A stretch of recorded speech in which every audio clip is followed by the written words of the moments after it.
Hey, horror fans! Once again, it is the Horror by Zamani G. Yes, it's time to review the latest film in the Conjuring franchise. As many people believe that this will be the final film in the franchise. Yes, once again, we're back with Ed Lorraine Warren. It is the Conjuring Last Rites. Yes. Y'all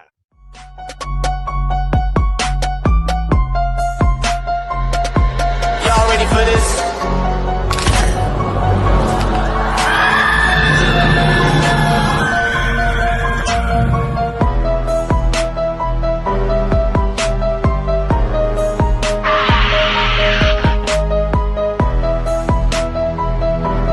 Hey, horror fans! Once again, it is the Horror by Zamani G.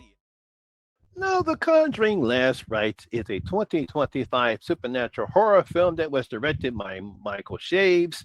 It was written by Ian Goldberg, Richard Nang, and David Leslie Johnson Goldrick. Now, the film stars Vera Farmiga, Patrick Wilson, Mia Tomlinson, and Ben Hardy. Now, in this film, paranormal investigators Ed and Lorraine Warren take on one last terrifying case involving mysterious entities they must confront. Ooh. Now, I'm sure everyone knows by now that I really enjoyed the Conjuring film series and is one of my favorite horror franchises. I really do love mostly all the films in the Conjuring franchise. Now, created by Australian film director James Wan, The Conjuring, based upon the works of real life paranormal investigators Ed and Lorraine Warren, has become one of the most successful horror franchises. Now, along with the three main films, we have The Conjuring, The Conjuring 2, and The Conjuring, The Devil Made Me Do It, that feature Patrick Wilson and Vera Farmiga as Ed and Lorraine Warren. There have been several spin off films, such as Annabelle, Annabelle Creation, Annabelle Comes Home, along with The Nun and The Nun 2. I'm pretty sure a lot of people now know that the Curse of La Llorona is not actually part of the Conjuring franchises, even though one of the fathers does appear in the film and they do mention Annabelle. They no longer consider that as part of canon when it comes to the Conjuring franchise. Now, together, all seven films, The Conjuring has grossed over $2.3 billion on a budget of just $236 million. Yes, it is one of the most successful horror franchises. That's why Warner Brothers Discovery keeps pumping out these films. So it was no surprise that they would go ahead and greenlight a fourth Conjuring film, this one directed by American film director Michael Chavez, and possibly the final film in the franchise, The Conjuring Last Rites. Now, after a very interesting prologue where we see a young Ed Lorraine investigating an antique mirror at a curiosity shop, Lorraine goes into labor at the very intense and scary moment the Warren's daughter Judy is born. Yay! 22 years later, we're introduced to a Smiro family. We have Jack and Janet and their four daughters, Dawn, Heather, and the twins Karen and Shannon. Now, after attending Heather's confirmation ceremony, we see that Jack has bought Heather a very large and familiar mirror. I won't say what it is, but if you see the film, you know what I'm talking about.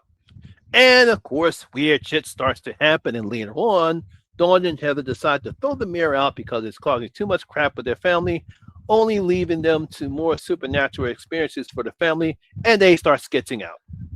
So, can the Warrens save the Smurl family while at the same time trying to figure out what's scaring the crap out of Judy? That's basically what this film is about.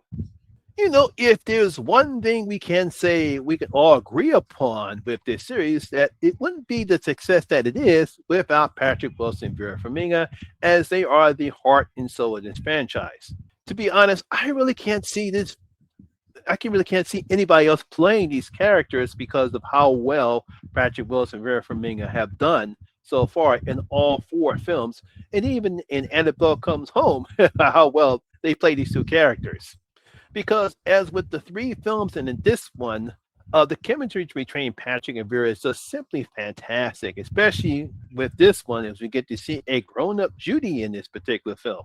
I mean, there is a lot of emotion in this film as we get to see how fearful both Ed and Lorraine are when it comes to Judy, as she has inherited Lorraine's gift. Probably because as we see how the birth scene takes place and what happened there, I won't say what's going on in this particular film, you can understand their fears, especially Lorraine's fear when it comes to Judy, and she gets starts having the same gifts as she has. Now, the film spends most of the time exploring the Warrens, seeing how her interactions with Judy's boyfriend Tony, and how Lorraine is concerned when it comes to Judy trying to get a handle on her gifts. There are some terrifying moments that happen to Judy throughout the film, but we spend a little bit more time with the Warrens with this. Now, Michael Shaves, who directed the last Conjuring film along with The Nun 2, I actually have to give him credit. He does a good job in balancing out the two stories here, making sure that the audience does become bored during the Warren scenes while at the same time trying to get the audience scared with the stuff happening with the Smeel family. That's mainly because after the complaints most horror fans had with the third film, I believe the filmmakers and the screenwriters decided to go back what made the first two work. So they went back to a haunted house because those two worked in the first Conjuring film with the Perron family and the second film with the Hodgson family. Unfortunately, unlike the first two films, we really don't get to know the Smith family like we did with the Perrons and the Hodgsons.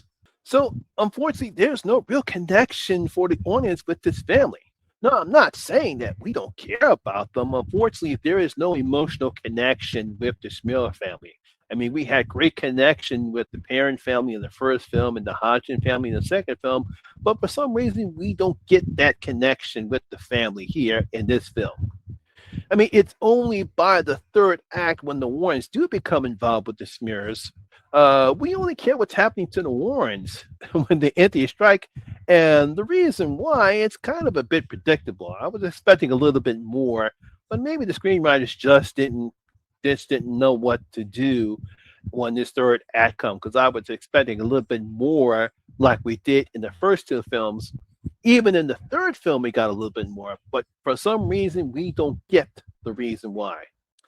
No, we do get some nice jump scares and some creepy moments, but not what most horror fans expect to see with this franchise because I expected more.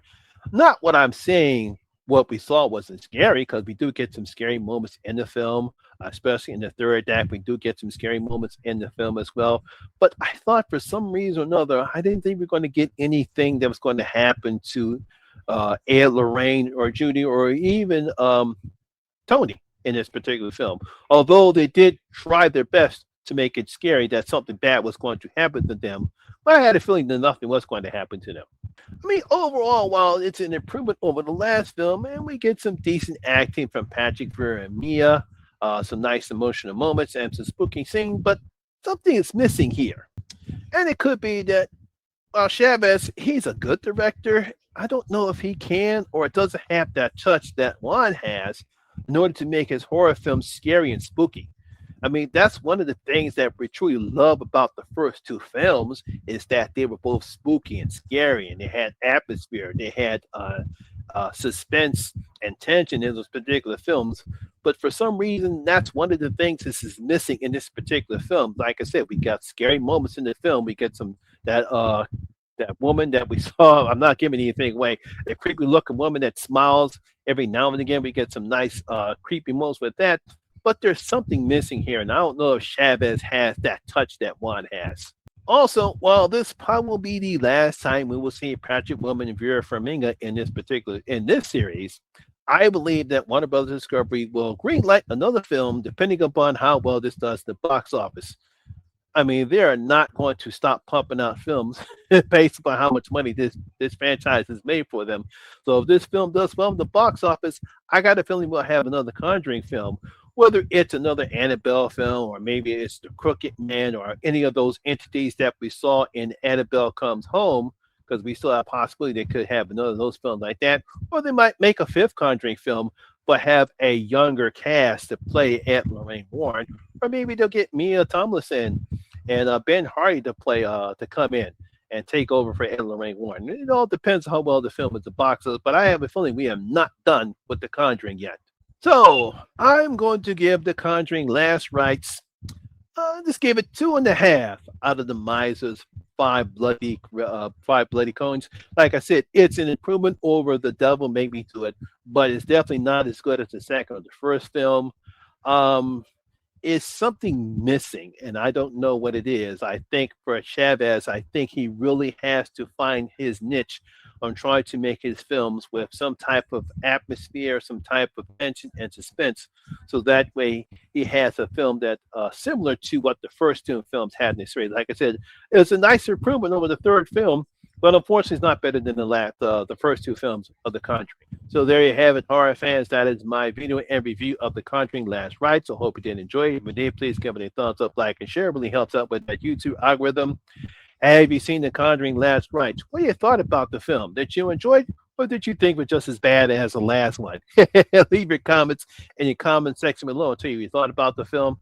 Also, if you're new here, please hit that subscriber button, ring that notification bell. That way you'll be notified anytime when I put a new video such as this one.